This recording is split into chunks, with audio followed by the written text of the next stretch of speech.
সম্ভ্রান্ত একটা মুসলিম পরিবারে জন্ম নিয়েছিল তোফাজ্জেল। মা বাবা আর এক ভাই ছিল তাদের সংসারে। হঠাৎ করে বাবা মারা যায়। কিছুদিন পর তার মাও পৃথিবী ছেড়ে চলে যায়।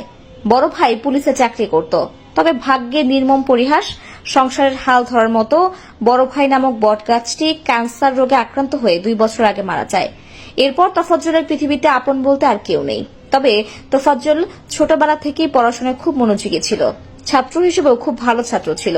পড়াশোনার এক পর্যায়ে জড়িয়ে পড়েন রাজনীতির সাথে। শুরুতেই ইউনিয়ন ছাত্রলীগের সভাপতির পদ পান। কিছুদিন পর এক মেয়ের সাথে সম্পর্কে জড়িয়ে যখন প্রেমে ব্যর্থ হন, তখন থেকেই মানসিক ভারসাম্যহীন হয়ে পড়েন। প্রায় 4 বছর ধরে তিনি মানসিক ভারসাম্যহীন। এখনো চলছে চিকিৎসা। মাঝে মাঝে ঠিক হয়, আবার আগের মতো আচরণ শুরু করে। গতরাতে ঢাকা বিশ্ববিদ্যালয়ের ফজলুল হক হলে ক্ষুধার তাড়নায় ঢুকে পড়ে শিক্ষার্থীরা। প্রথমে ভাত খেতে ঠিকই দিয়েছিল হতভাগা তোফাজ্জলকে। এরপর চোর সন্দেহে শুরু হয় তার উপর শারীরিক নির্মম নির্যাতন। এ সময় বাড়িতে কল দিয়ে চাওয়া হয় 2 লক্ষ টাকা মুক্তিপণ। বলা হয় টাকা না দিলে মেরে ফেলা হবে তোফাজ্জলকে। বাড়ি থেকে টাকা দিতে ব্যর্থ হওয়ায় ঠিকই তাকে পিটিয়ে হত্যা করা হয়। বিষয়টি নিয়ে সামাজিক যোগাযোগ মাধ্যম থেকে শুরু হয় চাঞ্চল্যের। বাংলাদেশের সুনামধন্য একটি শিক্ষা প্রতিষ্ঠানে এরকমের হত্যাকাণ্ড কোনোভাবেই মানতে চাচ্ছে না সুশীল সমাজ।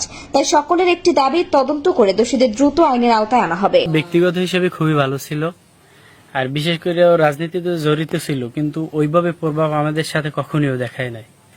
খুব ভালো একটা ছেলে ছিল, মেধাবীও ছিল। আর বিশেষ করে আর বাবাই মারা গেছে, অনেক দিন হয়ে গেছে। তারপর ভাই, একটা বড় ভাই ছিল, সেও ক্যান্সারে মারা গেছে। ওর তো আর জগতে আপন বলতে কেউই নাই। ওই রকমের ওর যে ছায়া দিয়ে রাখবে ওইভাবে কেউই নাই। আমার কাছেও চাইতো যে ভাই কয়টা টাকা দে বা একটু চা খাওয়া, এইভাবে করে চলতো, কিন্তু কারোর কষ্ট দিয়ে কোনো সময় কিছুই করে